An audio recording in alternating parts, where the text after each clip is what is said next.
In today's video, I'm going to teach you how to add a border in Canva. Whether you're looking to give your designs that final polished touch or just trying to make them pop, adding a border can be a simple yet effective technique. So let's dive in, and I'll walk you through each step to get that perfect border on your design. First things first, you'll want to head over to canva.com. Once there, locate the login button in the upper right corner of the page, click on it and you'll be able to sign in using your existing credentials. If you haven't already created an account, no worries. You can sign up using options like Google, Facebook, or simply with your email. Choose the method that suits you best and then get logged in. After successfully logging in, turn your attention to the left side of your screen.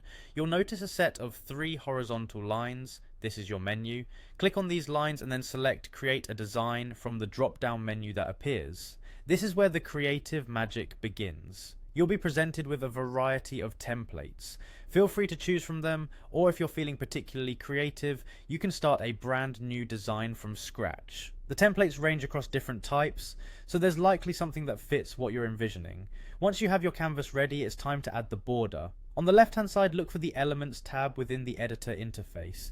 Click on this tab to open it up, as this is your gateway to thousands of design elements. In the search bar within the Elements section, type Borders. Hit enter and you'll be greeted with a myriad of border styles to choose from. Take your time to browse through the selection and select a border design that complements your creation.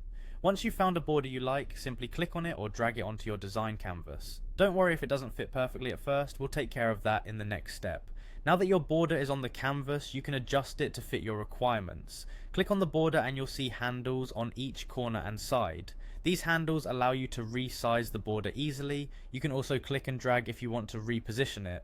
Remember, your border can be fully customized, so feel free to tweak the size, position, or any other aspect to ensure it aligns precisely with your creative vision.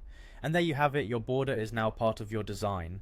With just a few clicks, your project can go from good to great, catching the viewer's attention and delivering that professional touch. I hope you found this guide helpful. Thanks for tuning in and happy designing with Canva.